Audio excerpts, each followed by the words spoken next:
पुंडलीकवरदा हरिविठ्ठल श्री ज्ञानदेव तुकाराम सद्गुरु समर्थ त्र्यंबकानंद महाराज की जय। महाबुली ज्ञानेश्वर महाराज की जय। जगद्गुरु तुकाराम महाराज की जय। श्री गुरुदेव दत्त। ते हे पुढत पुढती अमानित्व जान सुमती, मागा सांगितले से किती ते चिते बोलो। 206वी ओवी आहे। दुसऱ्या श्लोकात चाललेली दैवी संपत्तीतलं अमानित्व हे जे काही आहे पद ते त्याच्याबद्दलच्या खुलासा करणाऱ्या ओव्या सांगितल्या आणि आता हे पद समजून घ्या एवढं आता काय आहे की या ओवेतून सांगितलेलं आहे। एवं इही 26 ब्रह्मसंपदा हे वसत असे, मोक्ष चक्रवर्तीचे जैसे अग्रहार होय। आता ज्याप्रमाणे या सगळ्या आत्तापर्यंतच्या ज्या सांगितलेल्या आहेत त्यामध्ये एकूण सगळी संपत्तीची किती लक्षणं सांगितली तर 26। ही 26 लक्षणं म्हणजे एक प्रकारे काय आहे की ब्रह्मप्राप्तीची जी काही लागणारं भांडवल आहे तेच त्या ठिकाणी प्राप्त झालं। किंवा जो चक्रवर्ती राजा असतो त्याचं जसं चक्रवर्तीपणाचं जे वतन असतं तसं ह्या जे काही आहेत मोक्ष, त्या मोक्षाचे हे वतनदार, मोक्षाची स्थिरता तिथं प्राप्त झालेली आहे। नाना हे संपत्ती दैवी, या गुणतीर्थीची नीच नवी, निर्विण्ण सगराची दैवी गंगाची आली। आता जसं अनेक प्रकार मागं झाले तसं जे काही आहे सगर ते ज्यांच्या शापामुळं मृत्यू झालते त्यात भगीरथानं आपली ही जी गंगा आहे ती प्रयत्नानं आणली आणि त्यांच्या अंगावून गेल्यामुळं ते त्याच्यातून मुक्त झाले। तसं हे जे काही आहे ही संपत्ती म्हणजे काय आहे तर हे गंगेसारखं तीर्थच आहे। यातले जेवढे गुण आहेत ते गंगेचं तीर्थच आहे आणि ते जसं सगर त्याच्यातून काय झाले उद्धारले गेले तशी ही गंगा किंवा ही दैवी संपत्ती आहे। की गुणकुसुमांची माळा, हे घेवोनी मुक्ती बाळा, वैराग्य निरपेक्षाचा गळा गिवसित असे। आता जर काय असेल तर जे 26 गुण सांगितलेले आहेत ते सगळे गुण म्हणजे काय आहे तर एक प्रकारे त्या एक एक गुणाचे तयार करून माळच तयार झालेली आणि ही माळ घेऊन हे जे काही दैवी संपत्ती जी आहे ती कुठं चालली तर जिथं वैराग्य परिपूर्णता आहे असा जो असणारा एक पुरुष आहे त्याच्या ठिकाणी ही माळ घालण्याकरता ही निघालेली आहे। की 26 गुण ज्योती इही उजळोनी आरती, गीता आत्मया निजपती निरांजना आली। किंवा दुसरं त्याच्याबद्दल अजून सांगितलं की हे 26 गुण जे आहेत त्याने काय केलेलं आहे तर जसं 26 वातीच लावल्यात आणि ती संपूर्ण निरांजन घेऊन तेवढ्या सगळ्या वाती असणारी ही गीता आपला जो काही असलेला पती आहे आत्मा त्या आत्म्याला ओवाळायला निघालेली आहे। उगळीते निर्मळे गुण ईची मुक्ता फळे, दैवी शुक्ती कळे गीतार्णवीची। आता आणखीन उदाहरण असं आलं की गीता काय आहे एक सागर आहे आणि त्या सागरातून जे काही शिंपलं बाहेर निघालं त्या शिंपल्यात असणारे हे जे काही 26 प्रकारचे असणारे मुक्त होणारे जे मोती आहेत ते मोती त्याच्यातून निघालेले आहेत आणि ते कसे आहेत तर अत्यंत शुद्ध असे ते बाहेर पडलेले आहेत। की उगळीते निर्मिळे गुणयेची मुक्ता फळे दैवी शुक्ती कळे गीतार नवेची. तेव्हा हे सगळे कसे बाहेर पडलेले 26 गुण म्हणजे या गीतात रूपी सागरातून बाहेर पडलेल्या शिंपल्यातले. काय बहुवानु ऐसी अभिव्यक्ती ये आपैसी केले दैवी गुणराशी संपत्ती रूप. एकंदरीत आत्तापर्यंत आपल्याला जे काही दैवी गुण सांगितलेले आहेत ते दैवी गुण आत्तापर्यंत झालेत, त्याचं वर्णन झालं. आता हे जे काही आहे हे ज्याच्याकडं दिसेल तो तुमच्या पुढं काय स्पष्टतेनं दिसेलच. आता दुःखाची अंतुवट वेली दोष काट्याची जरी भरली तरी निजाभिधानी घाली आसुरी ते. आता दुसरी गोष्ट काय आहे, हा विषय इथपर्यंत थांबला. आता सांगायचं आहे ती जी काही आसुरी संपत्ती त्याच्याबद्दल. आणि ती कशी आहे तर एक प्रकारे दुःखच दुःख असणारी आणि शिवाय काटेरी अशी ती एक प्रकारची वेलच आहे. आणि तिच्या ठिकाणी काही नाही, काटे आहेत म्हणजे दोषरूपी काटे. आता हे सांगायचं कशासाठी, पण काय करायचं म्हणले, जसं आता ओघाने आलं आहे आणि आपण त्याची कथा जी असेल ते सविस्तर सांगतो, ओळीने सांगतो. मग हे जे पुढं आलं आहे ते सांगण्याचे आता भाग पडलेला आहे. ते त्याज्य त्यजावया लागी जाणावी जरी अनुपयोगी तरी ऐक्यते सांगी श्रोत्रशक्ती. आता एकंदरीत काय आहे की जशी एखादी निंद्य वस्तू असते आणि ती त्यागायचीच आहे, तिचं कोण स्वीकार करणार आहे. पण ही वस्तू कशी आहे, त्या वस्तूचं काय स्वरूप आहे हे सांगितल्याशिवाय त्या वस्तूचा त्याग कसा करायचा. म्हणून हे सांगावं लागलं. वास्तविक ते त्यागाचीच आहे, पण आता ती कशी आहे ते जर सांगितलं तर तिचा त्याग करायला सोपा पडेल. म्हणून लक्षपूर्वक ऐक. तरी नरकव्यथा थोरी आणावया दोषी अघोरी मेळू केला ते आसुरी संपत्ती. हे एकंदरीत या संपत्तीला म्हणजे संपत्ती कशामुळं आपण मागच पाहिलं की एकाला एक उपयोगी पडत असणाऱ्या ज्या वस्तू आहेत त्या गोळा करणं आणि त्या सदुपयोगी असणं त्याला संपत्ती म्हणायचं. आता ह्याही वस्तूच आहेत, एकाने एकाला गोळा केलेल्या पण एक एकाशी विरुद्धच जाणारी. आणि याचा सगळ्याचा जर फायदा हे ज्याच्याकडं अशी संपत्ती असेल त्याला काय तर त्याला नरकाला जावं लागेल, कारण नरकाकडं पाठवणारी अशी. आणि एवढंच नाही, जेव्हा जाईल तेव्हा जाईल, पण आता आहे जीवन ते सुद्धा नरकासारखं भोगावं लागेल असं असणारी ही अघोरी आहे. अत्यंत दोष आहेत ह्याच्या ठिकाणी. आणि या सगळ्या दोषाचे जे जे प्रकार आहेत त्या सगळ्यांचा एकत्र केलेला मेळ आहे हा, म्हणून ह्याला संपत्ती म्हटलं. नाना विषवर्गू एकवटू तया नाव जैसा बासटू आसुरी संपत्ती हा खोटू दोषांचा तैसा. एकंदरीत हे प्रकार तो प्रकार असे विषयाचे अनेक प्रकार आहेत. आणि सगळे जे काय प्रकार आहेत, विष हे मारकच पण वेगवेगळ्या प्रकारचं आहे. आता हे सगळे प्रकार एकत्र केले, सगळे जेवढं काय विषयाचे प्रकार असतील ते सगळे जर एकत्र केले तर ते काळकूट नावाचंच विष तयार होईल.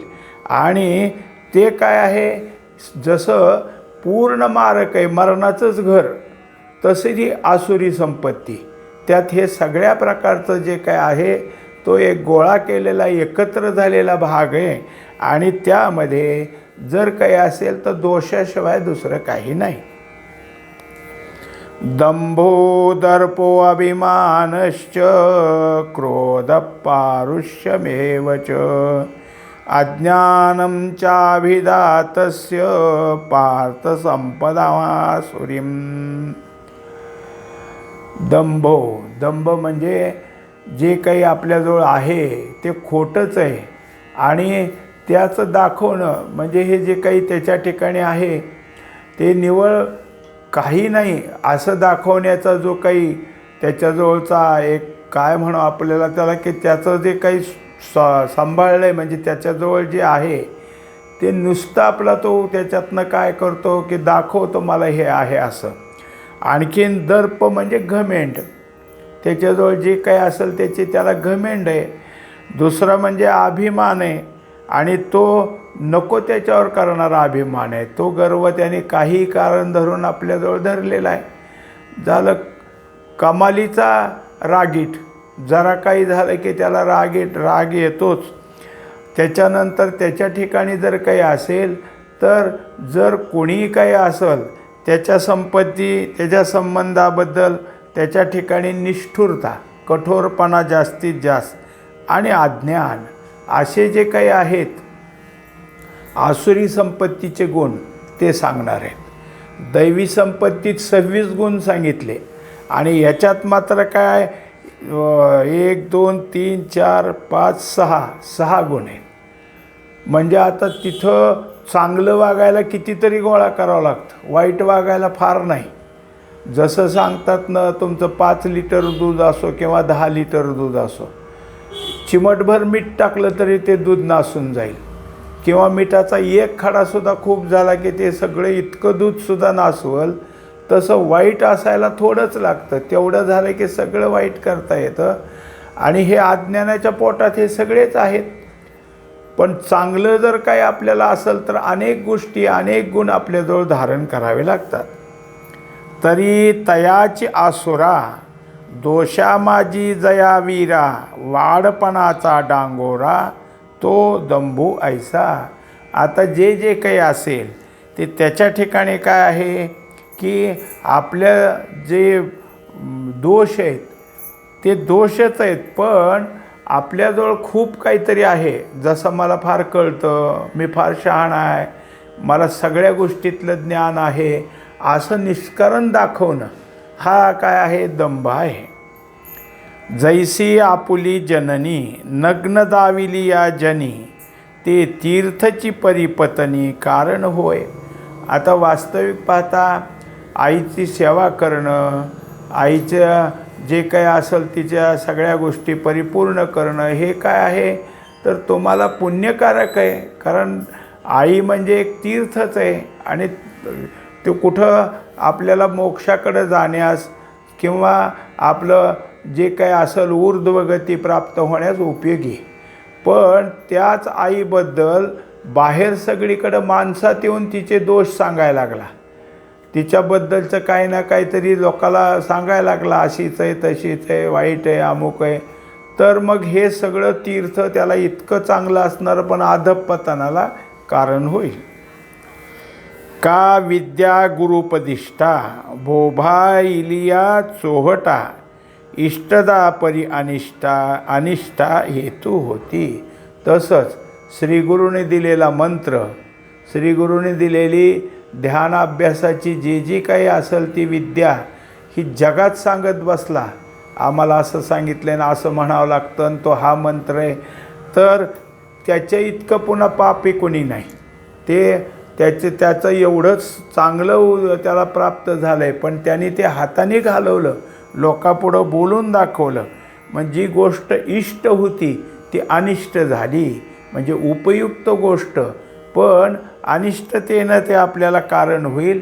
म्हणून जे जे काही महत्त्वाचं असतं की जे एकांतात सांगितलेलं आहे, गुरुशिष्याच्या एकांती एकाच शब्दाची वदंती, तिथं जे काही बोललेलं असतं ते आपल्याच मनात ठेवायचं असतं. त्याच्याबद्दल कधीही बाहेर कुठं बोलायचं नाही. बोलला तर त्यालाच ते अगदी काय आहे की अधःपतनाला न्यायला कारण होईल. पै अंगे बुडता महापुरी, जे वेगे काढी पैलतिरी, ते नावची बांधली या शिरी बुडवी जैसी. आता दुसरी गोष्ट काय आहे म्हणजे कसं या आसुरी संपत्तीत असतं त्याचं उदाहरण द्यायला सुरुवात केली की जसं एखादा महापूर आहे किंवा भरपूर पाणी असलेली नदी आणि त्या नदीतनं पलीकडं जायचं असलं तर एवढ्या नदीला किती पाणी किती वेगाची धार आहे माहीत नाही, पोहून जातो का नाही हे माहीत नाही. मग आता तिथं काय असतं, पलीकडं जाण्याकरता नाव असते. नावेत बसलं म्हणजे मग काय की पहिलं तीराला जाता येतं. पण ह्याला घमेंड, ह्याने काय केलं, ती नाव डोक्यावर बांधली, पालथी केली आणि बांधली, मग पाण्यात उतरला. आता ते नाव त्याला तारक आहे, पण नाही का आता बुडं होणार, कारण त्या नावेला उलटं करून डोक्यावर बांधली आणि पाण्यात उतरल्यावर अगोदर तर काय आहे, पाणी कसं आहे माहीत नाही. दुसरी गोष्ट, जे तारायला कारण आहे तेच जर आता उलटं केलं तर बुडून जाईल तो. कारण जे जीविता ते वानिले जरी सेविता, तरी अन्नची पंडुसुता विष होय. आता दुसरी गोष्ट अशी की जे आपण रोज अन्न खातो ते आपलं तारक आहे, आपल्याला जीवन जे असेल ते परिपूर्ण करणार आहे. पण हेच अन्न किती खाल्लं त्याचा पत्ता नाही, किती खातच राहिला तर ते विष होईल. म्हणजे काय आहे की त्याचं अजीर्ण होईल आणि अजीर्णापासून अनेक त्याला काय आजार होतील. म्हणजे जसं अन्न आहे पण ते मापात ठेवलं, आपल्या भुके इतकंच ठेवलं तर ठीक आहे, पण आसुरीपणानं अधिक खात गेला तर ते अन्न विषासारखं होतं. तैसा द्रष्टाचा सखा, धर्मू झाला जो फोकारी जे देखा, तरी तारिता तोची दोखा लागी होय. आता त्याचप्रमाणे जे आपलं दृष्ट फळ आहे, म्हणजे जे आता जे प्राप्त व्हायचं आहे, आणि जे अदृष्ट फळ आहे, जे आपल्या नंतर आपण जर काही केलं, जसं आत्ता जेवण केलं तर पोट भरतं आपलं, म्हणजे हे दृष्ट फळ झालं. तुमच्या ताटात भाजी भाकरी का असं ना, पक्वान्नच पाहिजेत असं नाही, पण हे दृष्ट फळ आहे. ते कर्म केले की तुम्हाला लगेच त्याचं काय आहे फळ देते. पण सत्यनारायण केला, अजून कोणता तरी तुम्ही काय पूजा बिजा मांडली, तर ह्याचं पुण्य तुम्हाला कधी मिळायचं तेव्हा मिळेल, हे अदृष्ट फळ आहे. पण ह्या सगळ्या ज्या गोष्टीत ह्याची बोबाट करत बसला, आम्ही अमकं केले, आम्ही तमकं केले, मग आम्ही सत्यनारायण केले, आम्ही ह्याला दान दिलं, आम्ही कुठं दान दिलं, मग जे आपलं दान दिलं आहे ते सगळीकडं सांगत राहायला लागला तर ते दान दिल्याचा उपयोग तर नाहीच. पण हा जो धर्म केला आहे त्यांनी, तो धर्म त्याच्या ठिकाणी काय झाला, तारण्यापेक्षा त्याला धोकाच देणारा तो झाला. कारण आपण जे काय करतो म्हणजे त्याच्याकरता त्यांनी यज्ञ, दान आणि तप, यज्ञ हा आपल्याला मागच्या ह्याच्यातच झालं. यज्ञ म्हणजे काय की आपण जे जे काही करतोय ते कर्म ईश्वराला अर्पण करणं. आता तेच सगळं करत असताना या सगळ्या गोष्टी करतोय त्याचा बोबाटा केला, दान केलं त्याचा बोबाटा केला, काही तपश्चर्या म्हणजे तुम्ही केलेली काही साधना आहे, तुमचं काही चाललं आहे त्याचा बोबाटा केला, तर तुम्ही केलं त्याचं काही फळ तुम्हाला तर नाहीच, पण उलट तुमच्या ठिकाणी ते पातक मात्र होईल. म्हणून वाचेचा चौबारा, घातलिया धर्माचा पसारा, धर्मूच तो अधर्मो होय वीरा तो दंभू जाणे. तेव्हा कुठली गोष्ट असू द्या, काय बाहेर बोलावं काय बोलू नये याला काही बंधन आहेत ना, की जे काही आहे मनुष्य आता काय आहे की एखाद्या वेळेस बसलं, बाया तरी बसले म्हणजे असतं की आज ही भाजी केली, आज अमकं केलं तमकं केलं सांगतं. पण माणूस असं सांगतं का आमच्या घरात एवढे पैसे आहेत, आम्ही अमक्या ठिकाणी ठेवले आहेत, हे सांगतं का कधी कोणाला? झालं पती पत्नी एकमेकाशी जे एकांतात बोलतात ते बाहेर येऊन सांगतं का? हे जसं आपल्याला सांभाळावंच लागतं, हा सुद्धा धर्मच आहे. तसं अशा तऱ्हेचं जे जे धर्माचं काम तुम्ही केलं आहे त्याचा जर तुम्ही बोबाटा करत बसला तर तो धर्म तुम्हाला अधर्मासारखा होईल, म्हणजेच तुमच्या ठिकाणी तो पातक निर्माण करील. यालाच दंभ म्हणायचं.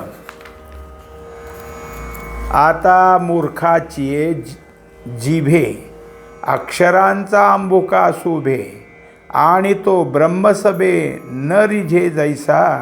आता काय आहे, काही एक अजून प्रकार दाखवतात की कोणी एखादा आहे कुठले तरी 2-4 शब्द आपले काय हरिपाठाच्या चरणाचे म्हणा किंवा एखाद्या पोथीतल्या ओवीचे म्हणा किंवा आणखीन कशाचे तरी त्याला थोडे पाठ आहेत आणि ते जिथं तिथं बसलं की तेच म्हणून दाखवायचं. त्याला वाटतं मी म्हणजे केवढा, आता मला किती पाठ आहे. ते 2 नाही तर 3च शब्द त्याचे, पण ते सगळीकडं म्हणायला लागला. त्याला असं वाटत असतं की मी ब्रह्मसभेतला मोठा आहे. पण हे त्याच्या काही नाही, कारण ते जे काही त्याचं असल 2 शब्द 4 शब्द हे सांगायचं तरी काय, पण हा मूर्खपणा आहे. तो आपला काय करतो असतो, मला सगळं येतं असं दाखवण्याचा प्रयत्न करतो. का माधुरी लोकाचा घोडा, गजपतीही माने थोडा, का काटियेवरिली या सरडा, स्वर्गोही नीच. आता दुसरी गोष्ट असं आहे की घोडेस्वार आहे, पण त्याचा नाही घोडा. ते जे काही ज्या राज्यात काम करतो त्या राज्यातले जे काही घोडे आहेत तेच. मग घोडा एक असा असतो की ते जरी सगळे राजाचे असले आणि त्याचा वापर सैनिक करत जरी असला तरी दररोज जो काही घोड्याचा रोजचं सगळं करणार आहे त्याने ठराविक वेळेला ते घोडे सोडून त्यांना फिरवून आणलं पाहिजे. मग त्याच्यावर बसून का होईना पण त्याची रपेट थोडी झाली पाहिजे. का तर त्या घोड्याला एका ठिकाणी बांधून न फिरवत राहणं हे त्याची गरज असते. घोडा फिरवणं हे आहे. पण हा जो कोणी चाबूक स्वार म्हणतात त्याला किंवा घोड्याचा तबेला सगळा बघणारा, तो त्या घोड्यावर बसून निघाला. आता तो ना सैनिक नाही राजाचा जवळचा कोणी, पण त्याला त्या घोड्यावर बसल्यावर वाटलं इंद्राला काय आहे, इंद्र आपल्यापेक्षा मोठा आहे काय, आपणच आता म्हणजे तेवढ्या ह्याच्यात त्याला इंद्राला सुद्धा तो कमी ठरवायला लागला. दुसरी गोष्ट अशी की सरळ आहे. आता तो काटेरी झाडावरच चढतो, बाभळीच्या झाडावर चढ आणखीन कुठं, पण जितका उंच गेला फांदीवरून आणखीन वरची फांदी त्याच्यापेक्षा शेंड्यापर्यंत गेल्यावर त्याला वाटलं गेलो स्वर्गात, आता स्वर्गातच पोचलो मी, असा तो स्वतःला समजतो. तृणाचेनी इंधने आगी धावे गगने, थिल्लर बळे मीने न गणिजे सिंधू. आता त्याच्यावर दुसरं आहे की जसं वाळलं गवत आहे आणि त्या ढिगाला जर अग्नी लागला किंवा पेटवलं ते तर त्याचे ज्वाळा इतक्या उंच जातात, जितका ढीग मोठा तितका. आणि ते सारखं काय आहे की वर गेलं म्हणजे आता किती जरी वर गेल्या तरी काही स्वर्गापर्यंत जाणार आहेत का थोड्याच. तसंच साधं आपलं काय आहे, डबकं आहे आणि त्या डबक्यात असणारा मासा आहे, पण त्याला वाटतं मी समुद्रातच आहे. म्हणजे त्या डबक्याला लहानसहान समजत नाही, तो समुद्रा एवढा समजतो. तैसा माझे स्त्रिया धने, विद्या स्तुती बहुते माने, एके दिवसीचे निपरान्ने अल्पकू जैसा. आता 2 उदाहरणं दाखवली. एखादा आहे पण काय झालं, काही थोडेफार त्याला शिक्षण झालेलं आहे त्याचं, शिवाय त्याच्या ठिकाणी काही वडिलार्जित म्हणा काही असणारं धन पण आहे. आणि दुसरी गोष्ट अशी की जर लोक थोडंफार मान देतात, पण तेवढ्यात तो काय करतो की स्वतःला असा समजत असतो, त्या घमेंडीतच तो वागत असतो. त्याला दुसरं उदाहरण दिलं की जसं काय आहे, एखादा दरिद्रीच मनुष्य आहे, पण काय योग आला काय की कुठलं तरी चालली होती पंगत आणि त्या पंक्तीला ह्याला बसायला मिळालं आणि त्या पंक्तीत काय आहे की काय पाहिजे ते घ्या.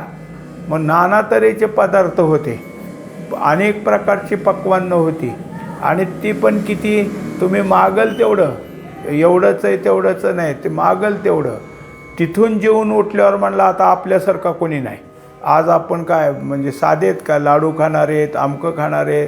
म्हणजे हे मिळालं दुसरीकडून, पण त्याच्यातच त्याला आपल्याला वाटायला लागलं की आपण म्हणजे फार श्रेष्ठ. आब्रछायेची या जोडी, निदैवू घर मोडी, मृगांबू देखो निफोडी, पाणी आडे मूर्ख. तेव्हा तो कसा एक अजून दाखवलं की एवढं सगळं आहे, घर आहे चांगलं सगळं आहे, पण बाहेर पडला आणि इकडं तिकडं फिरता तेवढ्यात ढगाची सावली पडली. मग ती सावली अशी मोठी, जिकडं तिकडं पाहिलं तिकडं गाव सावलीत दिसायला लागलं. बाकीची शेतं सावलीत दिसायला लागली. इतकी सावली म्हणला कशाला घर आणि हे बांधायचं आहे. घरी आला आणि घर मोडून टाकलं. आता एवढी सावली, पण ही आभराची सावली, हे त्याला काय आहे त्या मूर्खपणाला कळालं नाही. त्याच्यासारखं दुसरं सांगितलं की समोर पाहिलं मृगजळ, म्हणजे जे काही उन्हामुळं दिसतंय ते मृगजळ, त्याच्याकडं पाहिलं आणि घरी जेवढा पाण्याचा साठा होता, हौद होता म्हणा, किंवा त्याच्याकडं काय आहे की त्याच्या वाड्यात जरा छोटंसं तळं केलेलं होतं, फोडून टाकलं सगळं. किती पाणी पलीकडं, आणि ह्याला काय करायचं, म्हणजे जे खरं पाणी, ज्याचा खरं पाण्याचा जो साठा आहे तो फोडून टाकला. आणि मृगजळाच्या पाण्याला खूप पाणी आहे, आपल्याला ते आता भरपूर झालं असं समजू लागला. किंबहुना ऐसे से उतणे जे संपत्ती मिसे, तो दर्पुगा अनारिसे न बोलो घेई. आता त्याच्यानंतर काही थोडंसं जवळ असलं तरी त्याचाच तो काय आहे की आपण संपत्तीवान असं समजून अतिशय काय करतो की घमेंडीत राहतो. यालाच दर्प असं म्हटलेलं आहे. आता दुसरा एक दंभगुण आपण पाहिला की थोडंसं काहीतरी आहे आणि ते दांभिकपणानं आपलं जे काही आहे खूप तेच दाखवतो. आता हा दाखवला दर्प, म्हणजे जे जे काही जवळ आहे त्याला अत्यंत मोठी घमेंड आहे. आणि जगा वेदी विश्वासू आणि विश्वासी पूज्य ईशू, जगी एक तेजसू सूर्याची हा. आता वास्तविक कसं आहे की सगळ्या जगाला वेद महत्त्वाचा आहे, सगळ्याचा वेदावर विश्वास आहे. कारण आत्तापर्यंत जे आपल्याला कधीच माहीत नव्हतं ते वेदानं सांगितलेलं आहे. वेद प्रतिपाद्य, वेदानंच त्याचं प्रतिपादन केलं आहे. त्यामुळं सगळ्यांचा वेदावर विश्वास आहे. आणि ह्या सगळ्या असलेल्या जगताचं नियमन करणारा ईश्वर आहे, म्हणून ईश्वरावरही सगळ्यांचा विश्वास आहे. त्याच्यानंतर ते सांगतात की जेवढं काही आम्ही आता उजेड पाहतो, प्रकाश पाहतो, त्यात सूर्य हा तेजस्वी, सूर्यासारखा तेजस्वी दुसरं कोणी नाही. जगस्प्रहे आस्पद एक सार्वभौमपद, न मरणे निर्विवाद जगा पडिये. तसंच कोणीही जगातला मनुष्य असू द्या, त्याला इच्छा कोणती असते? इच्छा एकच असते की आपण सर्वश्रेष्ठ व्हावं. सर्वश्रेष्ठ नुसतं नाही तर आपण सगळ्यात मोठे राजे व्हावे, आपलं सगळ्यात चांगलं असावं, असं प्रत्येकाच्या मनात इच्छा असते. दुसरं काय असतं? आपल्याला मरण कधीच येऊ नये, आपण नेहमी असं काय अमर राहावं, हे सगळ्याच्या ठिकाणी इच्छा असतेच. म्हणून जग उत्साहे याते वानू जाये, की ते ऐकोनी मत्सर वाहे फुगो लागे. आता हे सगळं जर त्याची इच्छा पूर्ण करायची असेल, वरचं सांगितलेलं की सगळ्यात श्रेष्ठता आपल्याला असावी किंवा आपल्याला मरण येऊ नये, म्हणून मग ईश्वराचीच आराधना त्याला करावं लागेल ना. हे सगळं करायला एक ईश्वरच आहे समर्थ, म्हणून ईश्वराचं भजन पूजन करणं, नाम घेणं हे माणूस सहज करतो. ते ज्याला पटत नाही तो म्हणतो त्याचं नाव कशाला घ्यायचं, ईश्वर कोण आहे, माझं नाव घ्या, माझ्या नावाने तुम्हाला सगळं काय मिळेल. असा ज्याच्या ठिकाणी काय आहे की अभिमान आहे, गर्व आहे, आणि त्या गर्वाने तो आपला नेहमी ईश्वराचा मत्सर करतो, वेदाचा मत्सर करतो. वेद काय खरे आहेत का? कशाहून वेदाचं काय झालं? कोण ईश्वर? कुठं पाहिलं आहे कोणी? त्या ईश्वराला आम्ही तर विचारतच नाही, असे म्हणणारे जे काही आहेत, असे काही निघाले. ते या सगळ्यामध्ये कसं आहे तर स्वतःचा अभिमान इतका मोठा आहे की त्या अभिमानात किंवा त्या गर्वामुळं त्याला पुढचं सगळं किती श्रेष्ठ असलं तरी सामान्यच असं वाटू लागतं.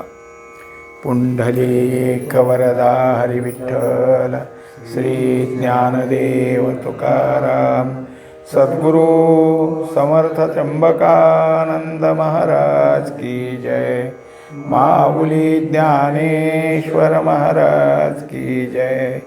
जगद्गुरु तुकाराम महाराज की जय. श्री गुरुदेव दत्त.